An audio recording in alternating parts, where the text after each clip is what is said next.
지난주에 있었던 난생 처음 겪었던 변동성에 아직도 정신이 혼미한 것 같습니다. 다시 한번 주식 투자가 절대 불로소득이 아닌 스트레스와 공부와 경험을 갈아 넣어야 하는 힘든 과정이라는 것을 깨닫게 되는 시간이었답니다. 미국과 이란의 전쟁은 진행 중이지만 이 또한 지나가는 역사의 한 페이지이기에 우리는 또 미스터 마켓을 어떻게 대해야 할지 이번 주도 같이 공부하는 시간을 가져보도록 하겠습니다. 지난 3월 3일 GD네코리아에 하이닉스 관련된 기사가 하나 실렸습니다. HBM4와 관련된 내용으로 그냥 그러나 보다 할 수도 있겠지만 포트 종목 중 한 종목인 IMT가 갑자기 떠올랐답니다. 지난 IMT 소개 영상을 보신 분은 아시겠지만 IMT는 2025년 웨이퍼 힘, 즉 월피즈를 컨트롤할 수 있는 기술을 하이닉스와 공동 개발해 올해 테스트를 진행하고 있답니다. 이 기술로 인해 IMT는 이닉스로부터 최우수 기술력 신기업으로 선정되기도 하였답니다. 이러한 기본적 배경을 가지고 기사 내용을 읽던 중 HBM4부터 더욱 고단화된 문제로 어려움을 겪던 하이닉스가 이를 해소할 방법을 어떤 방향에서 찾았을까라고 기사를 읽어 내려가던 중 다음과 같은 내용이 제 눈에 들어왔습니다. D램을 쌓는 높이는 제한되어 있는데 단수를 높이려면 방법은 두 가지뿐일 것입니다. D램을 더 얇게 깎거나 소위 솔더볼이라고 하는 마이크로 범프를 없애는 것, 일명 하이브리드 본딩이 바로 솔더볼 없이 패키징하는 방식이라고 하는데요. 문제는 이 공정을 적용해 적정 수율을 확보하는 게 매우 어렵다고 합니다.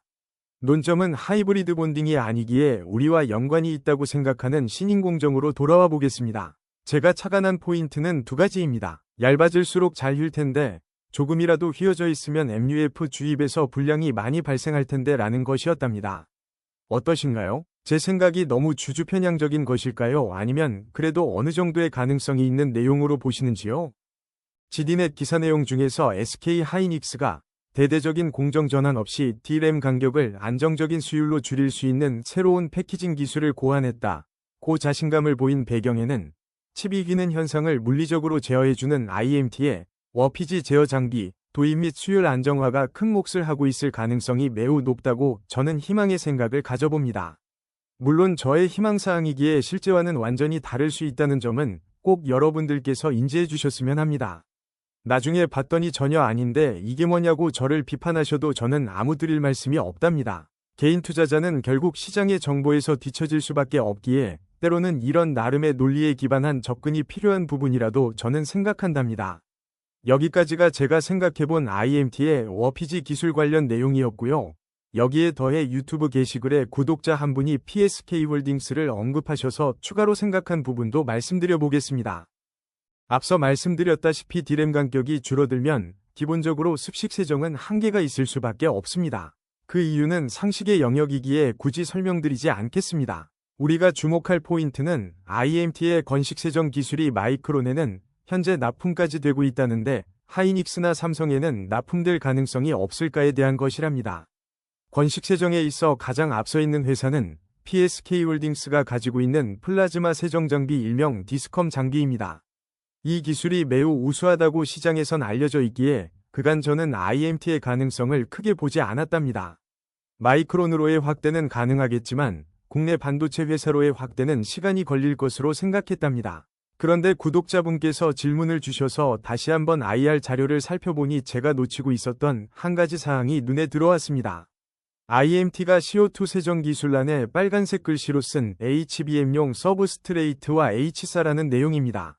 혹시 그럼 플라즈마 세정과 CO2 세정이 특정 영역에서 혹시 각기 다른 장점이 있나라는 의문점을 가지고 살펴보니 장표에 기술된 대로 각자 잘하는 부분이 약간 차이점이 있을 수 있다는 것을 알 수 있었습니다.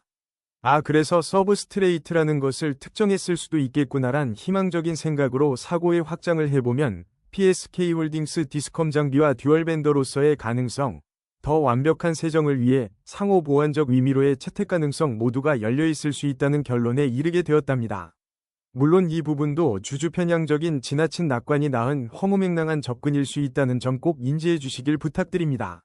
지금 주가가 조금 상승해 있기에 추가로 접근하기가 쉽지 않을 수 있지만 만에 하나 제 생각대로 어느 한 부분이 실현이 된다면 전혀 다른 레벨로 갈 수도 있지 않을까라는 희망적인 부분을 같이 고민해보자라는 취지로 영상을 만들어 보았습니다. 저 역시 반도체 관련해선 매우 얕은 지식의 한계가 있는 점 양해해 주시고 구독자 여러분과 함께 고민해 보았으면 합니다. 내일은 말씀드린 대로 SMCG IR 자료를 간략하게 리뷰하는 영상을 올려드리도록 하겠습니다. 편안한 주말 보내십시오. 감사합니다.